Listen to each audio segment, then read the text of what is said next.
Did you guys do your homework? Awesome. Okay, so we are continuing on our series entitled Faith and Obedience.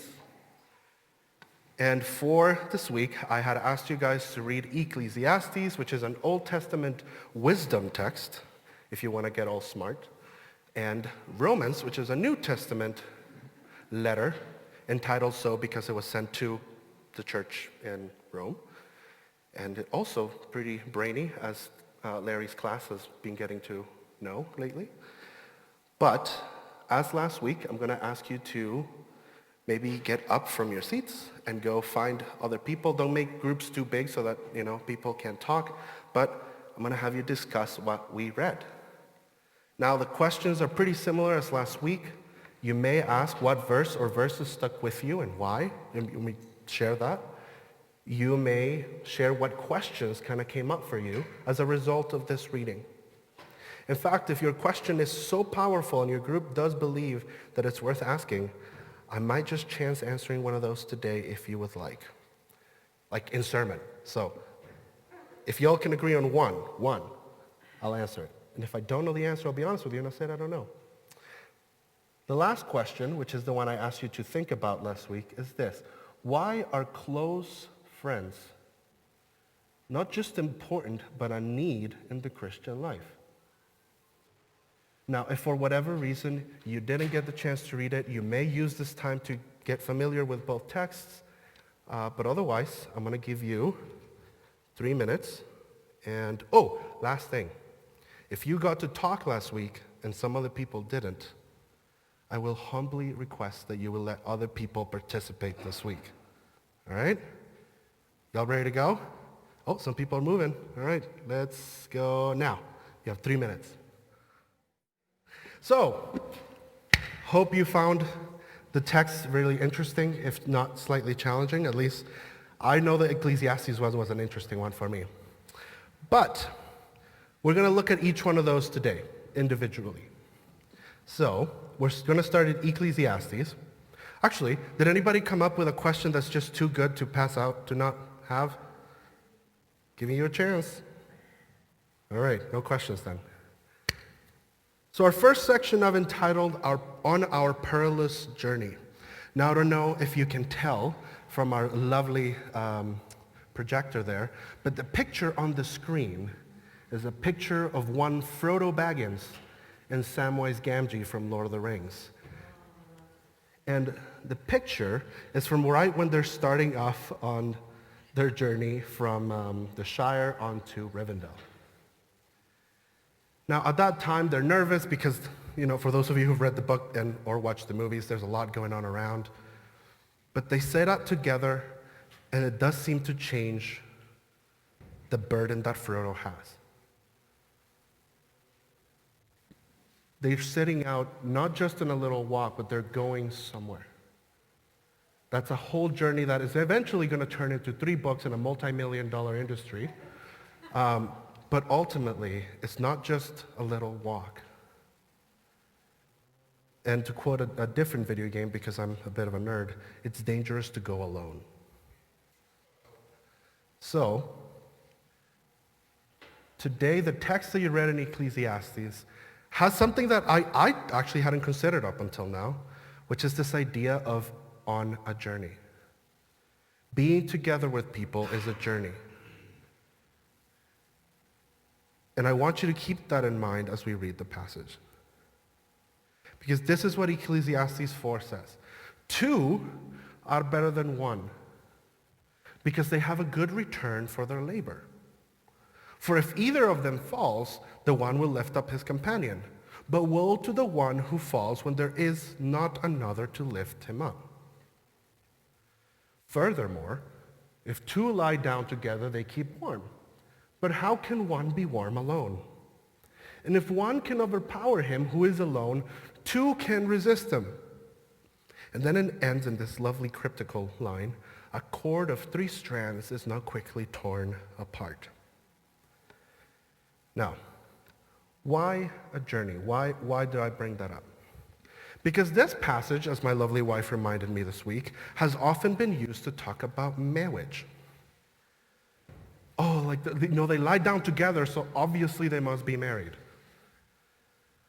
But it kind of, and unfortunately, and then the three-strand thing is about how when you're married, it's you and your spouse, and then Jesus makes the perfect unbreakable cord, which is so great for wedding messages, but terrible exegesis, because it's not about that.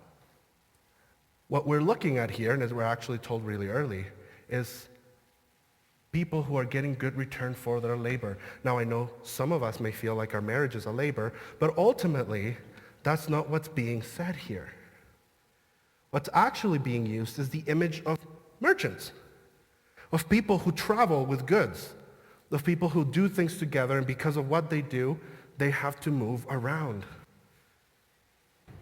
So on the way, when you're pushing this random cart with a bunch of leather goods or whatever it is that you trade in, and one of you falls, tough luck getting up and pushing that cart all the way to Jerusalem. But if you have someone with you, way easier for you guys to take turns with your bum leg. Way easier that way. Second part of that whole trip. If they lie together, they keep warm. Now here's the wonderful thing. So in ancient times, the way that they were clothed was you had your regular clothing and then an outer garment. Usually pretty long, full body, made of whatever nice warm material that can keep you warm at night and covered from the sun during the day. So when it says that together, when they lie down together, they keep warm, it's not that they're married and therefore they're keeping each other warm. It literally means that there's two outer garments. So one person, one outer garment, they're cold. But two people lying next to each other with two outer garments, much warmer, right? That's really all it is. It's simple logic of having more people keeps you warmer. And again, you're on the road, you're carrying all your precious silver or whatever you've earned from selling all your leather. Of course people want to rob you.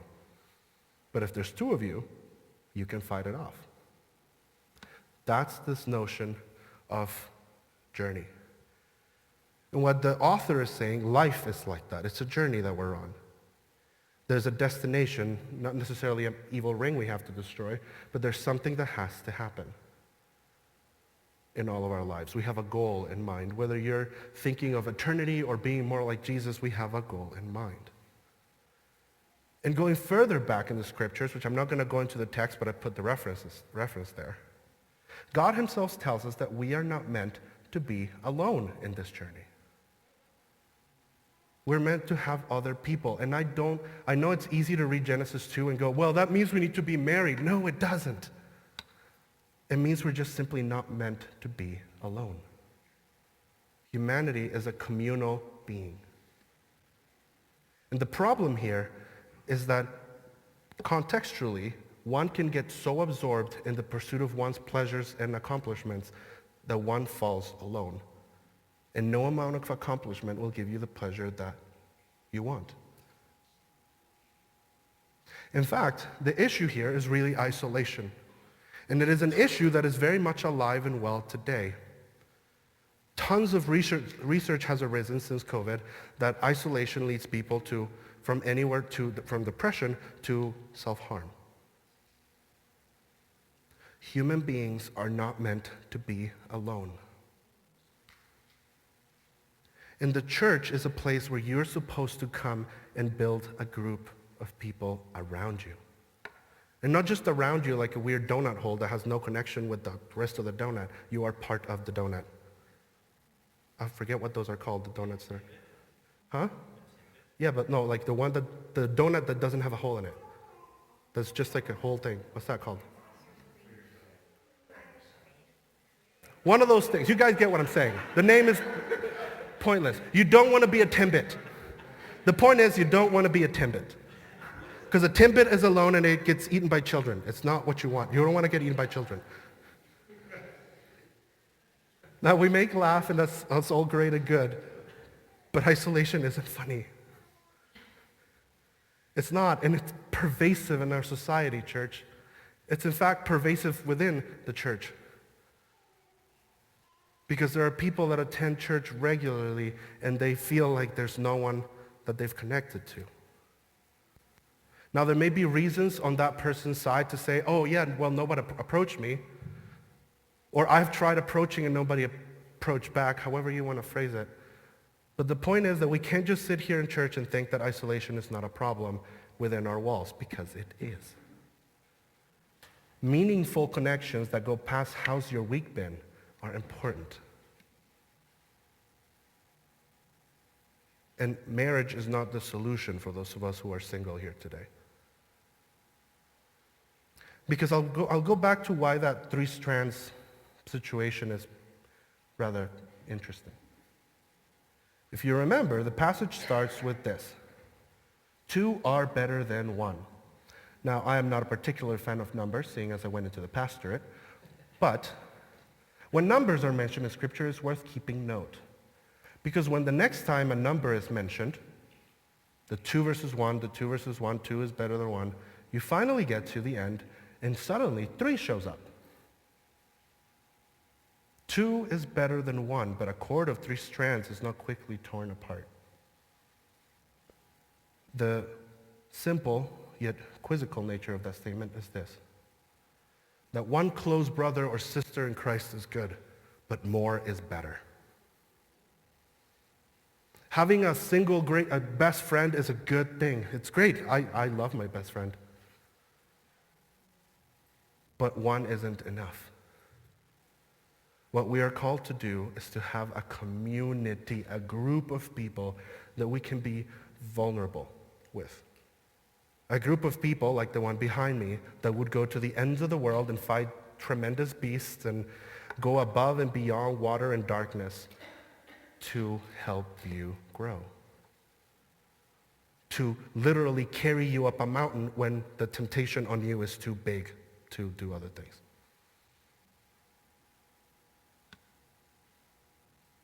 Ecclesiastes is a simple passage. It's wisdom, church. It means it's just proven knowledge. If we are in the church and we're not a part of a larger group, we're not thriving as a Christian, but worse yet, we're not even thriving as humans.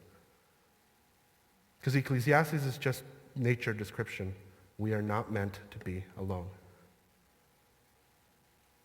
Why is this part of a faith and obedience series? Why does this follow a psalm that talks about my problems to my own? Because last week is just reality. On the journey, you fall and you ask questions of God and you get bogged in it. And the temptation sometimes is to want to think that we can move out of that quickly. That if we just sing whatever worship song the worship team played this week, we'll be fine. But that's not how it works. Unfortunately, that feeling of Psalm 77 can last anywhere from days to weeks to months to a year. Something else needs to happen. It's okay to be there, but something else needs to happen. You need this group of people, not hobbits, just a group of people, to help you. This sermon series today is inspired by something that happened to me about 3 or 4 weeks ago. Because I had the wonderful opportunity of sitting with 3 other men, 2 of which are here today, and share Chinese food. And talking about a bunch of random things, we ended up in a conversation that I don't think they expected. But it changed me. Because I was allowed to be honest about my Psalm 77 moment. And they were there to support me. And I'm grateful to those men. But I waited too long to have that conversation with them. Because looking back, I think had I been more forward with them, I might be a little bit ahead on the journey. But they, in their infinite grace and compassion for me, they said, that's okay too. So I could beat myself over it, but I don't, because they were there to help me. And that's the kind of communion that we're called to have. Not just the one we have on Sunday morning, but the one that we pursue. It takes weeks for that group of men to get together. It's true. But when we do, it's awesome. And it's worth pursuing again. Plus, who doesn't want to get together for food? Next time we're going for Brazilian barbecue, you could do that with your group. I'm just putting ideas out there. In any case, one close brother or sister is good. More is better. Okay, let's move on to Romans. Now this I've entitled Our Growing Journey. Because life is not just about surviving. Life is not just about living. Life is meant for you to thrive in, to grow. Plants don't just reach critical height and stay there. They're continuously growing. Animals are continuously growing. Life, as it is constantly growing, changing, adapting, becoming better. And good old Paul, writing to the Roman church, said this. Actually, before I get to that, here's a quote that I found as I was studying for this week.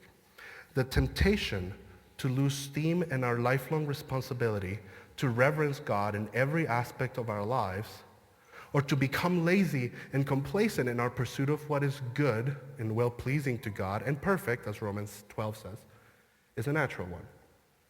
But it must be resisted. In other words, we become Christians, and you have young Christian vibes. Suddenly, all you can talk about is the gospel, and you want to share it to your coworkers and your friends and your family, and you go out and you're reading the latest Francis Chan book because it's just too good to pass on. And you do all these things, and over time, that dies off.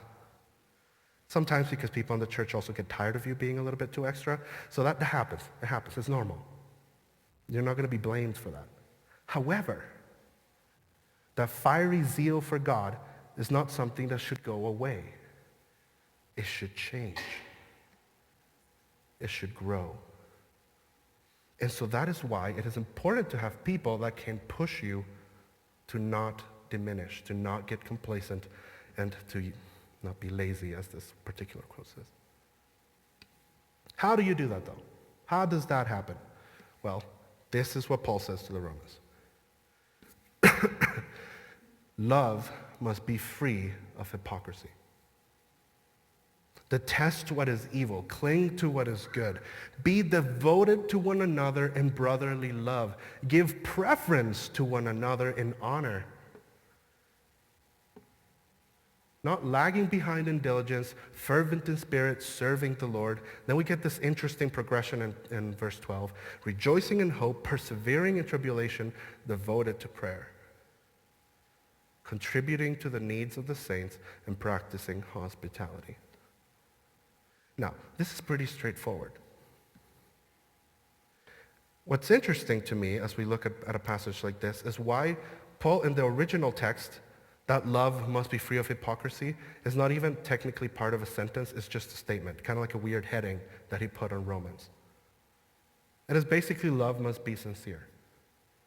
In other words, Paul assumes that the people that are in this church in Rome already know that Jesus himself said, "My commandment to you is that you love one another." That's not a question here whether we have to love one another or not. What he's saying, though, is if you're going to love people, have that love be sincere. Not just in pretense because we're a church and we're supposed to be nice, but because we sincerely love one another. Because to do the opposite, to love with falsehood, is evil. Hence, detest what is evil, cling to what is good. That notion of being devoted to one another in brotherly love is this concept that for them is familiar, is family. We defer to the elders in our family. We defer to an older brother. We are protective of a younger sibling. There's devotion to the well-being of everybody in the group. Not just to some, not just to my lovely brother that I love and bullies me all the time in a way that, I just love him, but I really don't like him. No, there's devotion there because he's one of you. And that applies in church too. There is unfortunately the reality that we tend to say things like, I love that guy, but I really don't like him. That's not necessarily sincere. And it's not necessarily what we're being called to do. Furthermore, this devotion and this giving preference leads us to do verse 11, this idea of not lagging behind in diligence. The notion here is that there's a race. That's the language of a race. Now, in a race, usually it's all about smoking everyone else out. But the race that Paul is saying here is the kind where you're like, no, come on, we all got to finish together or it doesn't count. But as you're running, you're like, okay, come on, I'm getting ahead of you guys. You got to keep up with me. Or if someone's falling behind and maybe what's that word that you guys like it when I do? Prancing? What's the word? No, like the calf sting. Yeah, what is it? Maybe some guy is frolicking in the back and they're like, no, dude, come on. We'll slow down and bring you back up with the rest of the group. You got to keep up. We're competing not just for the sake of finishing the race, but because we are serving the Lord, because we're fervent in spirit, because there's a goal in sight. And if you read the rest of Romans, the goal is pretty clear. Because we're taking a small passage as a part of a larger whole, it's hard to tell. But the idea here is we're aiming to being more like Jesus, to outdo each other in serving one another and giving preference to one another. To not just speak of how great, like, did you pray this week? Because I prayed so much more than you. That's not the point. The point is, oh, you didn't pray this week. Well, can I help with that? Or I've been through that also, and it's okay. But we contribute to the needs of one another. We invest in one another. We are unknowingly in each other's lives. Because that's what family does. They're unknowingly in your life. Except when it's not annoying. When it's necessary or needed. Because the point at the end of the day is that we will never grow to the full measure of Christ by ourselves. It's impossible, church. A Christian in isolation is no Christian at all. He dies or she dies. We need one another to grow. How can we know that we're capable of forgiving if there's no one to forgive? You can't. How do you know to have compassion if there's no one to have compassion on? How do you know to be generous if there's no one to give to? We need each other to grow. And when we make mistakes, because it is the nature of our existence to make mistakes, then there will be someone else to help you get back up, to help you heal, to help you push that cart and keep going. They might wait with you for a while, and that's a good thing, like in Psalm 77. They might sit with you like the friends of Job and just say nothing, but they know that at the end of the day, eventually you'll get up with them and you'll move together. But if we don't have that in our lives, if we don't make room to be vulnerable with people and that they can be vulnerable with us, we cannot grow. That's full stop. We will stay the same.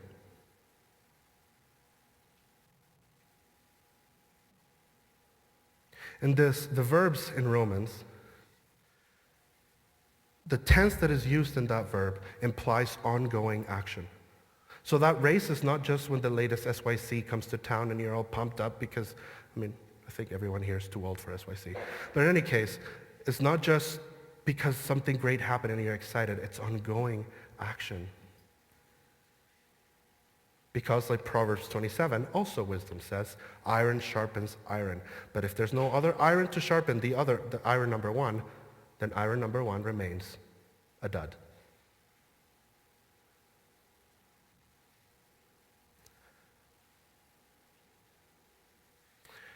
Now we're going to close with this. Today is the day in which we partake in communion, in which the table comes to you in this particular scenario, but we are invited to the table. We like to think, because we call ourselves Christians, that Jesus is the ultimate model of how we should live, right? And the way that Jesus lived was as a hermit in the middle of nowhere, talking to no one and leaving a bunch of writings behind. Right? No. He had shared tables with people that were sometimes less than desirable, such as prostitutes and tax collectors and Romans and God knows who else, literally. And he created a family. He had 12 disciples that he ate with, slept with, walked with. And the passage I have for us today is particularly poignant because it shows you just how much it wasn't just a teacher-student relationship. He made a family. In Luke 22, in verse 14, right before the Last Supper, he says, when the hour came, he reclined at the table and the apostles with him. And he said to them, I have eagerly desired to eat this Passover with you before I suffer. I'm going to call my communion team up. But listen to those words again. I have eagerly desired to eat this Passover with you before I suffer. Jesus is about to face the greatest crisis of his entire human life. He's going to the cross. He's, as we will see after that dinner, he's very much like, Father, can I get out of this? But who does he want with him? His disciples. And what does he tell them to do? Pray for me in this time. Pray that we may not fall into temptation. Because I know what's coming. And I know that I'm going to leave. And the day is going to come when I'm not going to be here. But guess who is going to be here? All of you together. And so in order for you guys to remember what I am doing for you, Jesus says, I will institute something around which you can get together as family time and time again to remember. And this is what he says. When he had taken some bread and giving thanks, he broke it and gave it to them, saying, this is my body, which is being given for you. Do this in remembrance of me. So as we pass the bread right now, I encourage you to think, not just to evaluate yourselves, but to evaluate whether have we been part of a family lately, or have we been hanging out on our own for too long? Maybe it's time not only that I grow, but that I help someone else grow. So take your time, and once it's passed around, we'll all partake together.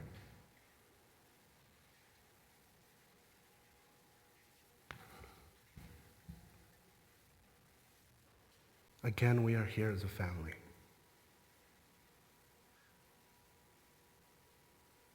So I pray that as we partake of this bread, which is what allows us to even call ourselves family, that we would be thankful for that. That we'd be thankful for one another, for the things that we give to one another, but ultimately for the blessing that it is to be able to call ourselves children of God. This is his body broken for us.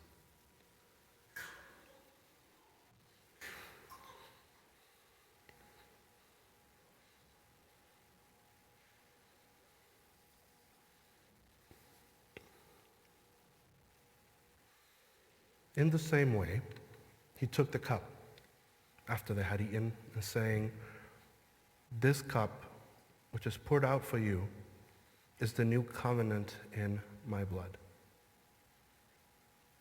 Once again, church, partake both in gratefulness for the sacrifice, but also in looking forward to how we become more like a family and how we help each other grow.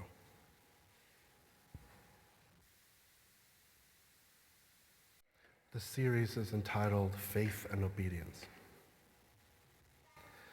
When we come to this table, we do both. We believe that what this cup represents is the blood of the covenant.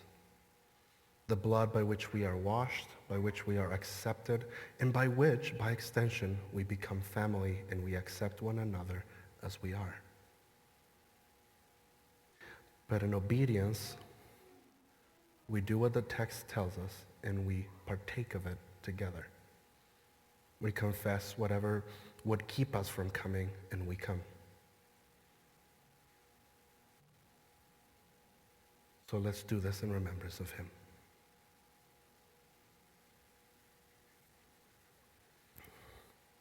All right, I'm going to get the worship team to come up. And let's just pray. Lord, John tells us that to those who believe, to those who have faith in you, you gave the right to become children of God. And as you have called us by name to follow you, to believe in who you are, to have faith in you, I pray that we may be equally obedient to that call. Obedient to love you, obedient to follow you, obedient to grow as a family.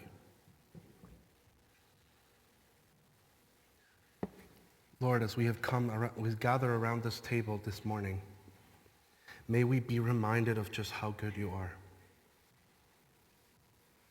That is not because of anything that we do, Father, because we can't possibly ever do anything to make us love you more. That all that you ask of us is our heart, our faith in you. So this morning, if we struggle with that notion that we are accepted, that we are loved, that we are wanted by you, may we be obedient in believing it, in believing you when we say, I am loved by God. I am accepted by God, not by works, but by grace and the mercy of a God that came to this earth to make us his family.